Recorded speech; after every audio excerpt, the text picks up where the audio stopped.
2024 미국 대선, 일론 머스크는 트럼프 후보에게 올인했고 결국 트럼프가 대통령으로 당선됐습니다. 트럼프는 이에 대한 보답으로 정부효율위원회를 만들어서 그 수장으로 일론 머스크를 앉힌다고 공언했습니다. 지금 일론 머스크는 트럼프의 최측근이자 트럼프에 이은 2인자, 실세로 평가받고 있습니다. 자, 그렇다면 머스크의 정치적인 영향력이 테슬라에 어떤 도약을 가져올까 자세히 알아봅시다. 도서 일론 머스크 93장 자동차를 위한 AI를 읽어보면요, 테슬라의 자율주행 기술이 얼마나 개발됐는지 꽤나 자세히 나와 있어요. 테슬라의 자율주행은 머신러닝 기반으로 개발되고 있는데요, 이 도서의 내용 일부를 발췌해보죠. 자, 여기 인간이 운전하고 있는 영상이 있는데 이거를 AI한테 준다고 해봐요. AI는 이 영상을 보고 인간이 운전하는 방식 그대로 모방하고 학습하도록 훈련받습니다. 물론 단 몇 개의 영상만으로는 학습이 안 됩니다. 그래서 인간이 운전하는 영상을 수백, 수천만 건을 줘야 되죠. 그런데 이거를 다 학습시키려면 엄청난 연산이 필요하기 때문에 테슬라는 세계 최대 규모의 슈퍼컴퓨터 도조를 이용합니다. 거의 8엑사플롭, 초당 100경회 이상의 연산을 처리할 수 있다고 하죠. 이 슈퍼컴퓨터 도조는 자율주행 AI 학습 용도로는 세계에서 가장 강력한 슈퍼컴퓨터로 평가받고 있습니다. 자, 그래서 테슬라는 2023년 초까지 별 5개를 받은 최고로 안전하게 운전한 우버 기사들의 영상만 수백만 개를 가져와서 자율주행 AI를 훈련시켰다고 해요. 그리고 2023년 4월 캘리포니아주 펠로알토에서 자율주행 테스트가 시작됐습니다. 테슬라의 오토파일럿 팀 그리고 일론 머스크는 직접 자율주행 차량에 탑승한 다음에 목적지를 찍었어요.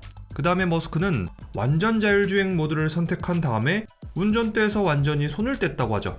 자, 이렇게 자동차가 자율주행 모드로 나가고 있는데 주차장에서 거리로 나가자마자 자전거 한 대가 튀어나왔다고 해요. 그런데 머스크는 개의치 않고 핸들을 잡으려고 하지도 않았다고 해요.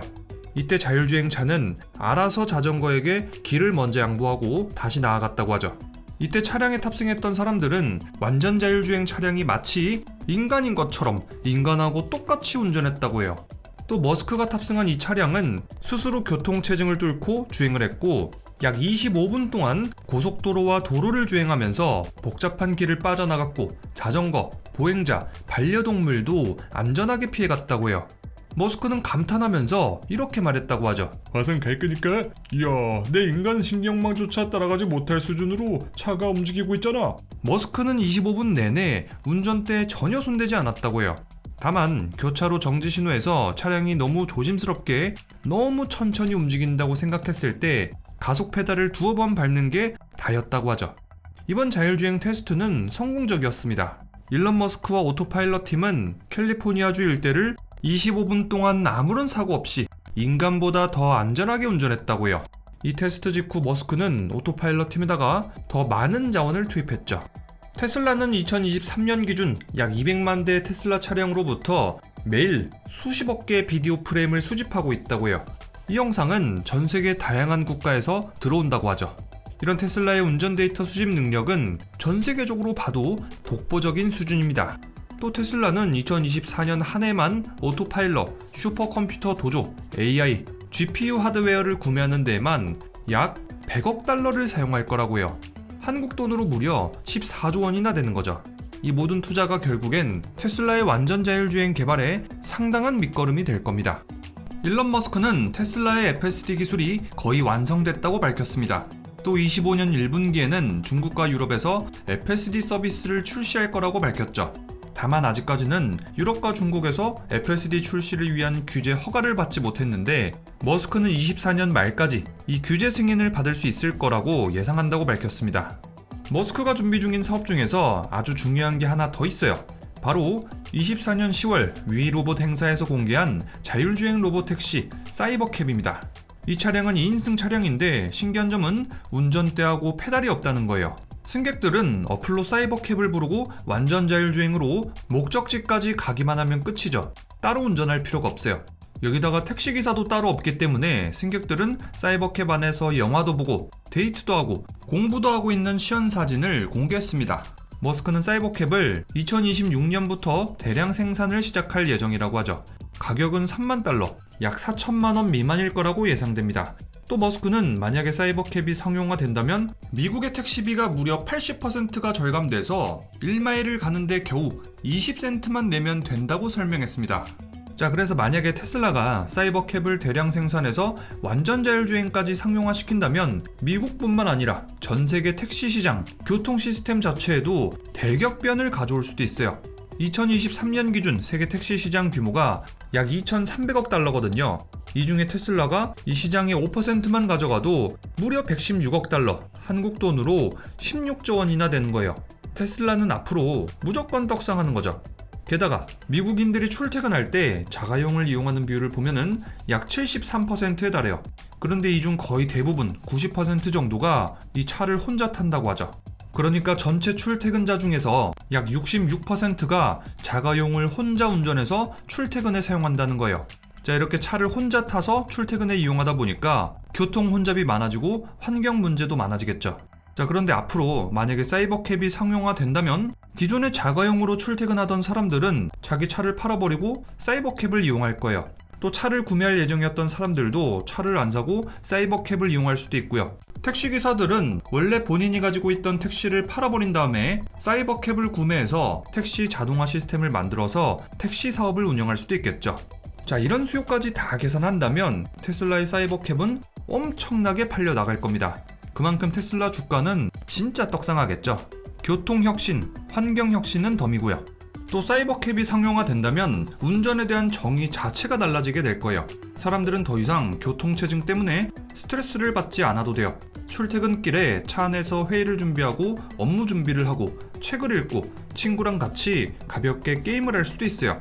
앞으로 이동 시간은 더 이상 낭비되는 시간이 아니라 생산적이고 즐거운 나만의 시간으로 바뀌는 거죠.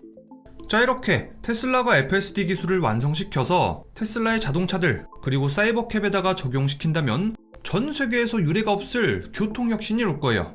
하지만 문제가 있습니다.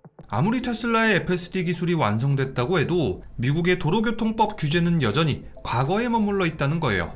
자, 첫 번째로 미국의 도로교통법은 각각의 주마다 다릅니다. 그래서 테슬라는 미국 50개 주에 맞는 완전 자율주행 알고리즘을 따로따로 만들어야 돼요. 50개나 되는 각각의 알고리즘이라니 이게 무슨 비효율이야. 게다가 미국은 주마다 자율주행 관련 법률 또 규제가 다르기 때문에 테슬라는 각각의 주마다 교통 규정을 충족해야지만 차량을 합법적으로 운행할 수 있어요. 자, 그래서 예를 들어서 A주에서는 완전 자율주행 차량 그 자체를 운행을 허용하지 않을 수도 있고, 또 B주에서는 자율주행 차량 운행은 되지만 운전자의 즉각적인 개입이 가능하도록 설계하라고 요구할 수도 있어요. 또 C주에서는 운전자가 탑승하지 않은 완전 자율주행 차량의 운행을 금지할 수도 있겠죠. 결국 테슬라는 각 주마다의 요구사항에 맞게 FSD 기술을 조정하거나 규제 당국과 협력해서 인증을 받아야겠죠. 야, 50개 주에 맞는 50개 주의 인증이라니 벌써부터 골치가 아프죠? 법적 책임도 문제입니다. 테슬라 자동차가 완전 자율주행 상황에서 사고가 일어났을 때 이거를 누구 책임으로 할 거냐, 이런 법적인 논의가 턱없이 부족합니다. 자, 그래서 자동차 사고가 일어난다면 테슬라 회사의 책임일지 운전자의 책임일지 명확한 규정이 없어요. 이런 상황에서 자동차 보험사들은 테슬라의 FSD는 보험을 거부할 수도 있습니다. 보험사들은 아마 이렇게 주장할 거예요. 그 자율주행 기술에 대한 데이터가 부족합니다. 테슬라 차량이 완전 자율주행 상황에서 사고가 난다면 그 책임 범위를 확실히 하기가 어렵습니다. 자, 그래서 완전 자율주행 중에 일어난 사고라면 그 당시 AI가 어떻게 운전했고 왜 그런 판단을 했는지, 운전자는 전방을 제대로 주시했는지 등등등 이런 걸 다 살펴봐야 되잖아요. 그런데 이런 데이터를 다시 꺼내서 읽어보고 분석할 수 있는 회사, 사실상 테슬라 자신들밖에 없을 겁니다. 자, 그래서 테슬라는 직접 FSD 상황에서의 보험 상품도 준비 중이라고 합니다. 자, 이렇게 여러가지 법과 규제가 테슬라의 발목을 잡기 때문에 상용화는 정말 어려울 거라는 평가가 많았습니다. 사실 테슬라 내부적으로는 FSD가 거의 완성됐다고 자체 평가하고 있는데도 규제 때문에 골머리를 앓고 있다고 해요. 자, 그래서 얼마 전에 열렸던 테슬라 실적 발표 컨퍼런스 콜에서 일론 머스크는 이렇게 말했습니다. 화성 갈 거니까 완전 자율주행 자동차가 각각의 주별 규제를 받는 게 아니라 미국 전체가 통일된 하나의 규제만 받도록 연방정부 차원의 승인이 필요합니다. 만약 정부효율위원회가 있다면 저는 이것을 실현하기 위해 노력할 겁니다. 정부효율위원회가 뭘까요? 정부효율위원회는 트럼프가 대통령으로 재집권한다면 새롭게 창설하겠다고 발표한 기구입니다. 그리고 트럼프는 정부효율위원회 수장으로 일론 머스크를 앉히겠다고 공언했죠. 일론 머스크는 자신의 SNS 계정에다가 언제든지 미국에 봉사할 준비가 됐다 라면서 글을 써왔습니다. 근데 이번에 머스크가 트럼프한테 올인하면서 트럼프가 당선됐고, 트럼프는 그렇게 머스크한테 감사의 의미로 한 자리 주게 되는 거죠. 자, 머스크가 수장으로 임명될 예정인 정부효율위원회가 하는 일은 이렇습니다. 미국에 여러 가지 부처가 있잖아요. 이 연방정부 각 부처의 예산을 줄이고 불필요한 규제를 없애는 게 정부효율위원회가 담당할 역할입니다. 자, 만약에 예정대로 머스크가 정부효율위원회 위원장이 된다면 연방기관의 예산과 인력을 관리할 수 있고 불편한 규제를 철폐할 수 있는 정말 막대한 권한을 갖게 됩니다. 머스크는 지난달 10월 유세 현장에서 이렇게 말한 적도 있습니다. 화성 갈근이 현재 미 연방정부의 예산은 6조 7천 5천억 달러입니다. 저는 이 예산을 3분의 1까지 약 2조 달러까지 줄일 수 있습니다. 제가 정부효율위원회장이 된다면 미국이 펑펑 쓰고 있는 예산을 전부 바로잡을 겁니다. 머스크가 생각보다 되게 구체적인 숫자를 가져왔죠. 이 얘기는 이미 머스크가 미국 여러 부처의 회계장부를 살펴보면서 오랜 시간 준비했을지도 모른다는 말이에요. 또 미국 언론을 보면요, 머스크는 억만장자 사업가 하워드 러트닉과 함께 정부 예산을 얼마나 아낄 수 있는지 이미 계산을 다 해놨다는 소식도 있어요. 아직 정부효율위원회가 생기지도 않았는데 어느 정도 가닥은 다 잡아서 계획까지 세운 거죠. 또 워싱턴 포스트의 기사에 따르면요, 일론 머스크는 연방정부 기관의 공무원들을 200만 명까지 해고할 수도 있다고 해요. 정부 예산을 줄이는 데는 아무래도 인력과 조직을 줄이는 게 가장 빠르고 확실하거든요. 자, 그런데 일론 머스크가 비용 감축, 인력 감소에 적합한 사람이냐고요? 그것도 공무원 일자리인데 말이에요. 지금까지 일론 머스크는 다양한 사업을 이어왔습니다. 페이팔, 테슬라, 엑스닷컴, 스페이스X, 뉴럴링크, AI까지요. 게다가 머스크는 이렇게나 수많은 사업체를 성공적으로 일구고 있습니다. 또 머스크는 컴퓨터와 IT, 공학에도 능하지만 비용을 줄이고 인력을 최대한으로 감축하는 이런 경영에도 엄청 능한 사람이에요. 도서 일론 머스크를 보면 머스크의 이런 면모가 정말 많이 드러나요. 로켓 부품 하나하나 비용을 최대한 줄이기 위해서 머스크는 모든 수단을 동원했습니다. 심지어 자신들이 직접 부품을 만들기도 했죠. 그렇게 머스크는 비용을 줄이기 위해서 스페이스X에 들어가는 부품의 자급률을 계속해서 높여왔습니다. 자신들이 직접 만드는 게 아무래도 가장 싸니까요. 또 머스크는 테슬라 자동차를 만들 때도 비용을 줄이려고 공장을 최대 규모로 지어서 규모의 경제를 이룩한다거나, 배터리 공장을 엄청 크게 지어서 마찬가지로 비용을 줄이고, 기가프레스를 만들어서 프레임 제작비를 획기적으로 줄이고, 로켓을 재사용시켜서 로켓 발사 비용을 10분의 1로 줄이고, 야, 진짜 사례가 끝도 없이 많죠. 또 머스크가 트위터를 인수할 때도 이런 일화가 있었어요.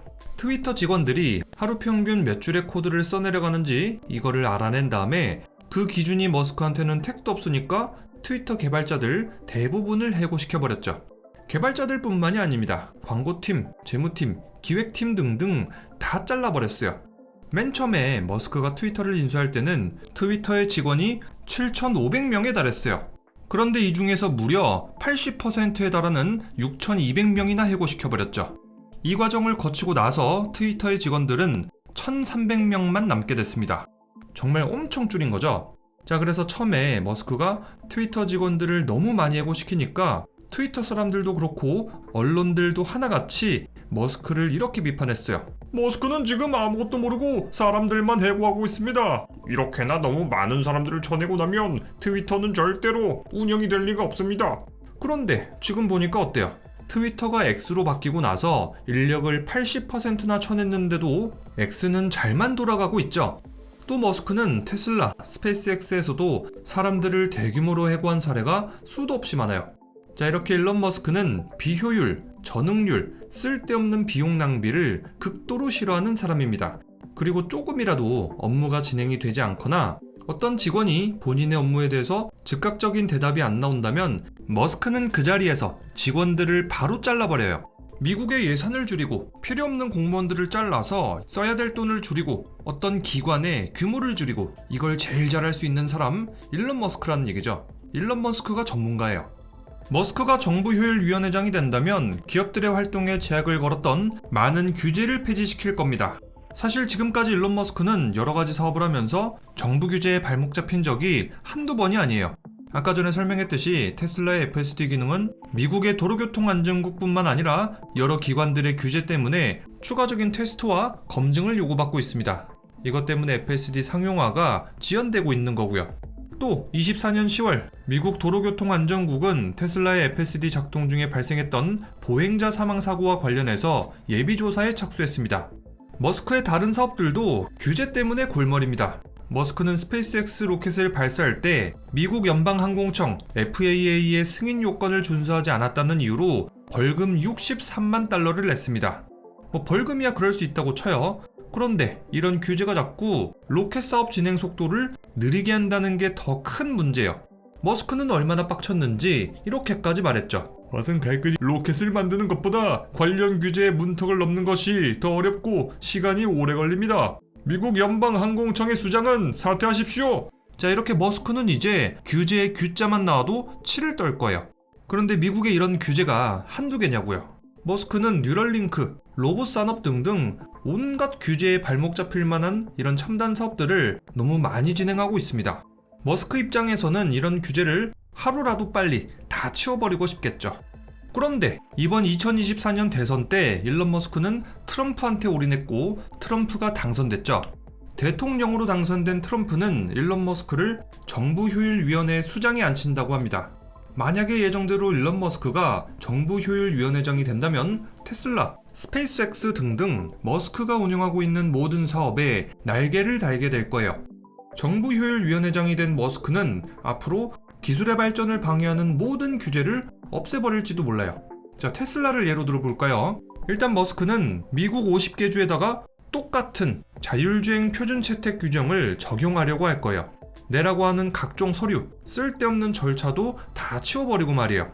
스페이스X도 마찬가지죠. 각종 규제를 다 철폐하려고 할 거예요. 앞으로 로켓 만들고 발사하고 이런 모든 과정들에 속도가 붙는 거예요.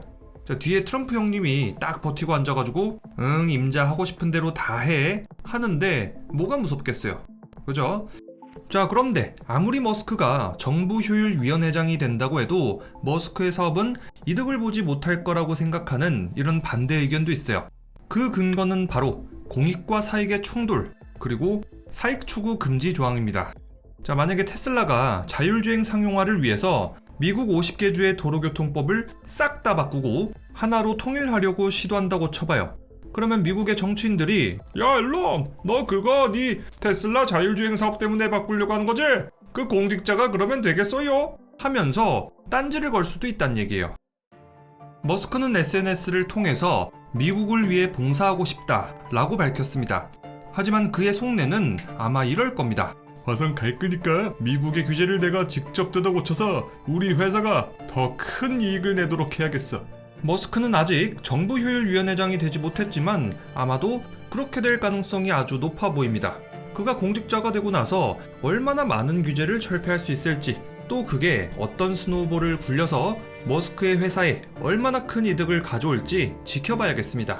자, 그럼 오늘의 영화 리뷰는 일론 머스크가 등장해서 정말 큰 감동을 줬던 영화죠. 아이언맨 2 리뷰였고요. 지금까지 저는 리뷰형이었습니다.